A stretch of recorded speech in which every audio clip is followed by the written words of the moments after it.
This is going to sound totally backwards when I say it to you, but there was a time in our business where we couldn't post any content for 1 month. Zero. We didn't post any. We couldn't. We weren't allowed to. And somehow that month ended being our highest revenue month up until that point in the business. And I'm going to go into it and tell you why. But just whilst I'm telling you that, I want you to know I'm not telling you to stop making content. I'm not telling you that this shouldn't be what you're doing. I'm just telling you that there could be so much money locked up in your business right now that you haven't touched because of these things that I'm going to go into. All right. Now, what I'm telling you is that if content is your only system, then the only people that ever buy from you are the ones who have just discovered you, which is probably why you might feel like, you're working a lot to get a minimal amount of clients. You feel like you could get more people in through the door. More people could be booking calls with you. This is whether you're selling info, whether you're already a coach, consultant online, whatever it is. And this comes for webinars and for sales calls. Doesn't matter what funnel. You could even be running challenges and having the same issue, but you could probably be going through the same thing. All right. So we're going to go straight into it in this video. Just keep watching ahead. Now, here's what we had at the time. Let me paint the scenario for you.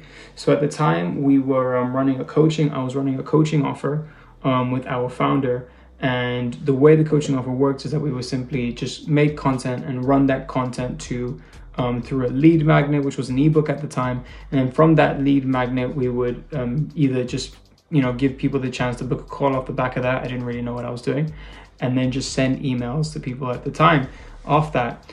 And what I found happen was that I was trying so hard to get the people that just opted in to buy my service. And it was so difficult because, and I didn't know back then, but I know now that they didn't trust me enough to buy. They didn't know me well enough to buy. They didn't know us well enough to buy. And so it led to this frustrating time in the business where I was like, why aren't people buying? I'm trying to really reach out to people and I'm doing all the work and it doesn't seem like people are buying from me. And if I'm guessing, you probably felt the same way, right? Where you're like, I'm doing the work and it's not equating to the money. What's going on? Hey guys, I know you're enjoying the video, but I just want to take a second to say that if a lot of this stuff is resonating with you, or even if what the title was resonated with you, then chances are that you're a business owner that's on the verge of a lot of revenue, but you just don't know how to tap into it yet. Well, we've got a solution to help you do that, right? So we've got two options for you to help you out. Number one, we've got a business diagnosis quiz in the description. What that is basically about 15 question quiz that's going to go through your business, and we actually rate and actually give you a score for the different sections of your business and where the biggest weaknesses in your business are and where you need to actually double down to maximize on your revenue. If you take that, I promise you, it'll be a game changer. I've seen quite a few people use it and they really loved it. I also made it with business owners in mind. So go ahead and use that. Our team will also reach out to you from there just to see how you found it and if it's helped you. And if you actually want our team to work with you to help you scale your business, there's a link in the description beneath to actually book a call with me and my team, and we'll see how best we can help you. And if we don't feel like you're the best fit for us, we'll try and point you in the right direction. But let's get back to the video. Then my biggest nightmare at the time happened. The founder of the company at the time that we were making content with came up to me and said, hey, I'm going abroad for a month. We're not going to be able to record anything. And I said, dear God, what are we going to do? What are we going to do? I'm already trying to get more clients just off of the content that we're making. And now we can't make any content for a month. And at the time, what I've been doing with our email list is I had been sending, one email maybe a week, just updates and stuff like that. And we had booked some calls off the back of it, but it wasn't really excessive. So during that month, I said, all right, the only thing I really have to do is I got to focus on this email list. So we literally, all I did for that 1 month was focus on that email list. And at the end of the month, it ended up being our highest month yet. And I'm going to tell you more about that in the beginning of it. But it's just, the story was insane to me because I didn't even realize it was our highest month. I was just trying to make sure that we were still functioning as a business. It was only later that I found out that this was literally our highest month. Now, I'm telling you, if you don't already know, I feel like you already know, everyone already knows what an email list is. But let me tell you 3 reasons why it's one of the most underrated ways of making money in your business right now.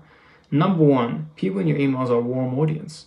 These are not cold leads that you're trying to convince. These are people that have already said, I'm interested in what you have to offer. I just don't know you well enough to buy from you. Or I don't know enough of what you offer to buy from you. Either way, I'm just lacking information and more time with you. So it's not cold leads that you're trying to sell. These are people who already trust you. So in a way, you're already halfway there, as opposed to getting someone on social platforms to come immediately and buy from you. So it's way, way easier. The second thing is that it's a private channel. If you post on Instagram and if you post on YouTube, you know, especially on Instagram, that majority of your followers are not going to see your post. They're not going to see it, right? Only your real diehards, and even if you're consistent, only your real diehards that like and comment and share will be able to see all of the posts that you put out. So in a way, you're posting so that someone else can see it. And it's great to get discovered, but you're on social media to both be discovered and to build trust with the people that discover you. So whereas email, if I have someone in my email list, I can target that person directly forever. I'm not depending on an algorithm. I can reach out to that person independently, one-to-one, forever, right? You don't have a reach problem. You don't have this issue of reaching out to people. And the third thing is that it compounds. So the more value that you deliver through your email list, to your email list, whether it's through your newsletter, whether it's through gifts and just resources and assets that you send to them throughout the time, it is so much easier, because even if people don't buy, what I've seen is that most of the time, coaches, consultants, online business owners, we're always trying to make the money like that week, that month. But we don't realize that if we stay consistent, we can literally just consistently secure ourselves sales in the future. Because people are always being nurtured, and different people mature at different times and want to come and buy from you at different times because they've come through the pipeline at different times. But if you try and treat everyone like they've been there for the same amount of time, you're going to get super frustrated, because not everyone is primed and ready to buy from you. But if you're consistent with an email list, you'll find that you'll just keep nurturing people, and then the people who are ready to buy from you will buy. The only thing is you got to be consistent. Now, let me tell you what we actually did. It was so funny. All we did was 1 email a week for 4 weeks. So we basically sent 4 emails. And I think at the time we did actually have 2 emails going out a week, I believe. So we sent 8 emails instead of posting content. And that became our highest revenue month yet. Now I'll go into really how we made this money with email. Now I have a system I call it the sticky email system, and we literally averaged the average order value of each email, I believe was a couple thousand. So literally every single time we sent an email, we could actually trace that we were making like the thousands that we were making on that email. Now I'll tell you the steps to really making an email that makes you money. Now, this is whether you've got like a soft call to action, a hard call to action, whether you're sending them to a call or a webinar or a challenge or an assessment, whatever it is, or even to a low ticket product. Everything here applies. First step, here's how you structure an email to make money. Your first step is your subject line. Now, this is so key because I found that it affects your open rate more than anything. More than anything, even more than your domain. Now, obviously, if your domain is terrible and you're getting sent into spam, I'm sorry about that. That's probably just a case of consistency. And worst case, you just got to prime and warm up your domain. But I have literally seen cases where you are so familiar with the person and the subject line is so good that they will literally see a pop-up in promotions, boop, and they'll go into promotions and move it into inbox so they can read it. So your subject line is one of the key parts of your email. Now, your subject line needs to be 3 things. It needs to be pain-based, it needs to be a pattern interrupt, and it needs to be identity-driven. You need to hit at least 2 of the 3. But honestly, if you understand your customer's identity and your ICP, The two come naturally. Now, identity means you know exactly who you're writing to. You know who this is for, you know who this is not for, what they're struggling with, what they're telling themselves, at night. You're understanding the psychographics almost. Psychographics means you know their beliefs, you know their struggles, you know their aspirations, you know not just their struggles in business, but their emotional struggles in life, the situations they might be in, all of that. Now, what you find really, really interesting is that if you know the identity portion, it'll be really easy to come up with pain-based and pattern interrupt hooks. Super, super easy to do it. Super easy to do it.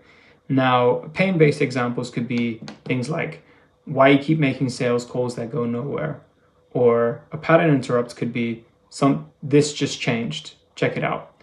Now, the only thing is, just as a disclaimer, you don't want to do too many gimmicky pattern interrupts, because then it lowers the authority of your email list. So I only do a couple pattern interrupts, maybe one pattern interrupt email a month, where I say, or you do a little bit of like a bait and switch a little bit, where you say, let's say, John, this just arrived. Now, that gives a person an impression that there's like an attachment or something there, and there is something there for them. But that's what I mean by pattern interrupt. You can't really use it too much. I would say really go more for the pain base and the pattern interrupt, like on occasion. Just use them kind of in sync. But these are really core ways to do it, and identity is the root of them all. The second thing is you want to keep it short. 5-6 words maximum. Make sure the sender's name is in there if you can. If not, make sure that your name is in there, or a recognizable name, so they know where it's coming from. Because a lot of people put a brand name, and the brand name works if it was revealed at some point in the marketing process. If it wasn't, super tough to find out. Now, second thing, I'm going to go a bit faster, is the opening hook. That's the first line of the email. This is the difference between someone reading your email and someone closing it. The structure is really, really simple. You want to deliver tension and not resolve it. So for example, you could start an email saying, hey John, the algorithms just changed. Here's what it means for you. You don't resolve your tension at all. All you're doing is you're saying you need to finish reading this email. You just haven't said why. Now, the actual really core part, this is my favorite part, is the body. The body of the email is pretty much after the opening hook to pretty much the end, which is the call to action. Now, in your body, you want to give insight and reframe, especially if you're someone that's like selling information, or you're selling services, or you are basically getting people to understand that you are a person of value and a thought leader. What's super important is that you give insight and you reframe it. This is the real core of the email. Insight is where you name the problem that your reader is experiencing, and not the surface complaint. So you go straight for the root. You don't go for the fruit of it, right? You don't say, hey, your content script could be better. You say, no, you don't know who you're talking to. You don't know who to talk to. You're not clear on your business model. This is where you go super deep so you can differentiate yourself. You go into what they've been circling around, but they haven't, conceptualized yet. And the more accurately you can describe this, the better it is, because you need to be as clear as possible. The reframe is where you change how they see that problem. Because a lot of times people really do know what their problem is. They either just have the wrong perspective about it, or they have the wrong information to solve it, or a lack of information to solve it, right? Now, that basically moves from making them feel like a victim, which is that they can't change anything, to actually empower them, because now they can see it. When you reframe perspectives, you give people hope, right? Now, a really easy example is, if you're a business owner, on sales, you could say the reason why your calls aren't closing isn't because of your offer. It's because you've been waiting it's because you depend entirely on your content to do the selling, and you pretty much leave your customers after that. I'm talking about for people who don't have setters and such like that. That's just an example. Now, this is really, the reframe is really to create a gap, right? The reframe is to let people know, hey, you've got this problem. Here's what the problem really is. And here's how you should see it that you probably haven't been seeing it as. And then what that does, that creates a gap. And the way you plug that gap is with your call to action. So your call to action could be, hey, here's my webinar. Or if this is what you're dealing with, feel free to book a call with my team here. If this is what you're dealing with, we've got this challenge happening. If this is what you're dealing with, we've got this webinar. Super, super simple stuff, right? This is not a sales page, nothing. This is just a door that you let people walk through purely so that they can actually take the step that they know they need to take. Now, that's pretty much everything about how you can make money with emails there. But the real thing I wanted to let you know is that it's not about the lack of content. It's about understanding how a mind works, which is that people come through skeptic. Generally, people do. And it's because they likely have reason to, or it's because they've likely had so many promises at a solution without an actual solution being given. Your job is to be so relentless in giving. That's why this email framework, you got to do it every week, twice a week if you can, because you have to build trust with a person that you are there to give them value. You're there to help improve or scale their business, whatever it is, for whatever market you're in. You are here to add a net benefit to your customer. And until you do that, you cannot claim or you cannot try and take money from them, because it is not going to work. We're in a different market now. This is not the market back then where you could honestly get away with not having great marketing. We're dealing with more sophisticated customer, which in a way is great because it makes business owners more honest. So your job literally should be not to actually try and find a gimmick.